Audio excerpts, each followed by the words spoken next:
નમસ્કાર મિત્રો, અમારા નવા વિડીયોમાં આપ સૌનું હાર્દિક સ્વાગત છે। આજે આપણે વાત કરીશું રાત્રે 12:45 એક ઇન્સ્પેક્ટર સાથે બનેલી સત્ય ઘટના વિશે। અચાનક સંસ્થામાંથી રાત્રિના 12:45 ફોન આવ્યો। મેં સ્મિતા અને પિન્ટુને કીધું, મારે અત્યારે તાત્કાલિક સંસ્થા ઉપર જવું પડે તેવું છે। મેં મારી સર્વિસ રિવોલ્વ કમરે લટકાવી એટલે પિન્ટુ બોલ્યો, કોઈ ગંભીર ઘટના બની છે?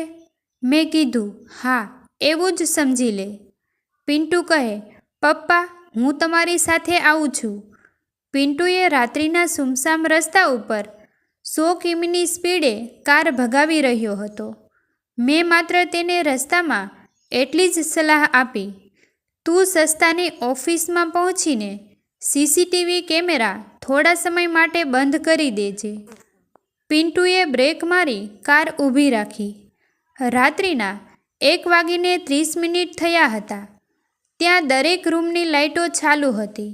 અમે અંદર ગયા તો ઓફિસ પાસે 2-4 લુખ્ખા અને તેનો મુખ્ય સાગરીત કહો કે ભડવો દિલસુખ દામિનીનો હાથ પકડીને ઊભો હતો।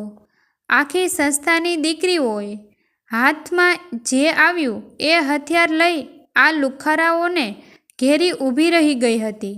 હું સમજી ગયો, આ ભડવાઓ દામિનીને ઉઠાવવા આવ્યા હતા, પણ એ લોકો ભૂલી ગયા હતા કે તેઓ ભૂલથી સિંહણની ગુફામાં ઘૂસ્યા હતા। મારા અને પિન્ટુના આવવાથી સંસ્થાની દીકરીઓમાં જોર આવ્યું। મેં ત્રાડ નાખી દિલસુખને કીધું, દામિનીને છોડી દે। તેણે છાકુ કાઢ્યું, દામિનીના ગળા ઉપર રાખ્યું અને બોલ્યો, અમને જવા માટે જગ્યા આપો, નહીંતર। મેં પળનો પણ વિચાર કર્યા વગર મારી રિવોલ્વ બહાર કાઢી દિલસુખના લમણામાં 2 ગોળી ઠોકી દીધી। દિલસુખ નીચે ઢળી પડ્યો। તેના સાગીરતો ભાગ્યા। દામિની દોડી મને ભેટી પડી। મેં કીધું, બેટા, ગભરાવાની જરૂર નથી।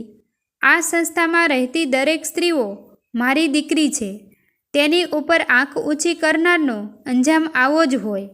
દામિનીએ અચાનક મારી રિવોલ્વ ખેંચી અને બોલી, તમે આખી સંસ્થાના તમે બાપ છો, તમને કંઈ ન થવું જોઈએ। આ દિલસુખને તમારી રિવોલ્વ આંચકી ગોળી મેં ચલાવી છે। અરે બેટા, તમે મને દીકરીનું સ્થાન આપ્યું। તમને ખબર છે, તમારા જેલમાં જવાથી આ સંસ્થાની દીકરીઓ ફરીથી અનાથ થઈ જશે। દામિની રડતા રડતા બોલી। મેં કીધું, ચિંતા ન કર બેટા, કેસને કેમ ફાઇલ કરવો એ મને આવડે છે। સંસ્થાના સીસીટીવી કેમેરા આ ઘટના દરમિયાન બંધ હતા। 2 કેમેરા લુખ્ખાઓએ બંધ કર્યા હતા। બસ આટલું યાદ રાખજો। મેં તાત્કાલિક પોલીસ સ્ટેશને ફોન કરી પંચનામું કરી દિલસુખની લાશને પોસ્ટમોર્ટમ માટે મોકલી આપી। અમે ઘર તરફ રવાના થયા। સવારના 4:45 થયા હતા। પિન્ટુએ કાર ચલાવતા ચલાવતા મને પૂછ્યું, પપ્પા, આ દામિની? બેટા, દામિની એક સંસ્કારી ઘરની છોકરી છે। બચપનમાં તેના મા બાપ ગુજરી ગયા પછી તેના કાકાએ તેને અવળે રસ્તે ચડાવી હતી। સાંભળ, 1 વર્ષ થવા આવ્યું। રાત્રિના 11:30 થયા હતા। હું શહેરથી દૂર અમુક ચોક્કસ માહિતી માટે આધારે તપાસ કરવા નીકળ્યો હતો। મોડી રાત્રે જ્યારે હું ઘરે પરત ફરી રહ્યો હતો ત્યારે ઠંડીનું વાતાવરણ હતું। રસ્તા ભેંકાર હતા। ત્યાં અચાનક રસ્તાની બાજુમાં એક કાર બંધ પડી હતી અને એ કારની બાજુમાં ઊભી રહી એક સ્ત્રી હાથ ઊંચો કરી મદદ માંગી રહી હતી। આમ તો મારો નિયમ છે, હું કોઈને જલ્દી લિફ્ટ આપતો નથી, તેમાં પણ ખાસ લેડીઝને તો નહીં જ। અને આ તો રાત્રિનો સમય, કોઈ વેચાતી ઉપાધિમાં ન પડીએ એટલે મેં નજરઅંદાજ કરી કારને રોકવા પ્રયત્ન ન કર્યો। કાર થોડી આગળ ગઈ। અંદરથી મને માણસાઈનો દીવો પ્રગટ્યો। મને થયું, અંધારી રાત્રે હાઈવે ઉપર સ્ત્રી એકલી? જો મદદ નહીં કરું તો કોઈ અનિચ્છનીય બનાવ બનશે. મેં કારને બ્રેક મારી, કારને રિવર્સ લીધી અને એ લેડી પાસે કાર ઊભી રાખી. કાચ નીચો કરી પૂછ્યું, કોઈ તકલીફમાં છો? હા, કાર અચાનક બગડી છે. મને કોઈ સલામત જગ્યાએ ઉતારી આપો તો તમારો આભાર. એ હાથ જોડી બોલી. મેં કારનો દરવાજો ખોલી મારી બાજુની સીટમાં બેસવા જણાવ્યું. તેણે આભાર માન્યો. મેં કાર ફરીથી સ્પીડમાં હાઈવે ઉપર દોડાવવાની ચાલુ કરી. લેડીએ મોબાઈલ ઉપર કોઈ સાથે વાત કરી. મને થયું તેના ઘરે વાત કરી હશે, પણ 15 મિનિટ થઈ હશે ત્યાં એ લેડીએ પોતાનું અસલ સ્વરૂપ બતાવ્યું. મને કહે, તમારી વીંટી, ઘડિયાળ, પાકીટ, મોબાઈલ બધું મને આપી દ્યો. મેં કીધું, નહીં આપું તો હું મારા કપડાં જાતે ફાડી તમારા ઉપર બળાત્કારનો આરોપ નાખીશ. અમારી વાતો ચાલુ હતી ત્યાં તેના શાગીરતો એ મારી કાર રોકવા પ્રયત્ન કર્યો. હું આખી વાર્તા સમજી ગયો હતો એટલે મેં કારની ટક્કર મારી. તેના 3 શાગીરતોને નીચે પાડી કારની સ્પીડ વધારી દીધી. એ લેડીના ચહેરા ઉપર હવે બીક દેખાણી. મેં મારી બાજુમાં લટકતી મારી રિવોલ્વર કાઢી. મેં લેડીને કીધું, હાથ ઊંચા કર. વધારે ચાલાકી કરી તો ચાલુ કારે નીચે ફેંકી દઈશ. તેને થયું હવે તે પોતે પકડાઈ ગઈ છે એટલે રડવા લાગી. મને માફ કરો કહી કરગરવા લાગી. મેં ઘરે સ્મિતાને મોબાઈલ કરી કીધું, અત્યારે તું આપણી સંસ્થા નારી સુરક્ષા પહોંચ. મેં એ લેડી સામે જોઈ પૂછ્યું, તારું નામ? દામિની. કાર રાત્રિના 1:30 અમારી નારી સુરક્ષા સંસ્થા આશિયાના પહોંચી. મારી પત્ની સ્મિતા ત્યાં પહોંચી ગઈ હતી. સંસ્થામાં રહેતી સ્ત્રીઓ બધી જાગીને અમારી રાહ જોતી હતી. મને જોતા સંસ્થાની પીડિત સ્ત્રીઓ હાથ જોડી બોલી, ડેડી આવ્યા. સંસ્થામાં દરેક લોકો મને ડેડી કહીને બોલાવતા. દામિનીની સમજ બહાર હતું. હું તેનો હાથ પકડી મારી ઓફિસમાં લઈ ગયો. તેને બેસાડી પાણી આપ્યું. પછી મેં કીધું, રસ્તામાં મને રોકવા પ્રયત્ન જેણે કર્યો હતો એ ભડવાઓનો મોબાઈલ નંબર અને ઘરના એડ્રેસ મને આપ. પછી મેં તેને કીધું, તું શિકાર કરવા ગઈ પણ તું ખુદ શિકાર થઈ ગઈ.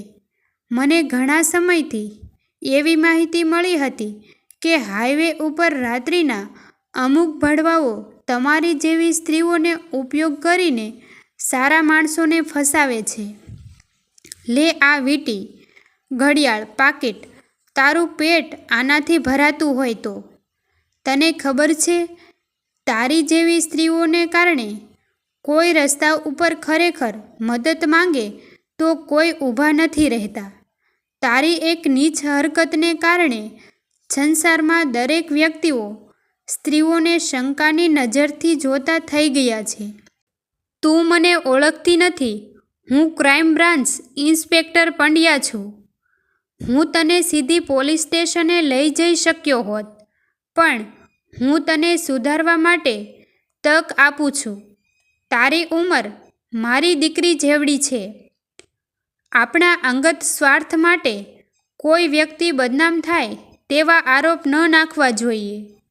તારે સુધરવું છે કે એ જ કાદવ કીચડ વચ્ચે તારું જીવન પૂરું કરવું છે?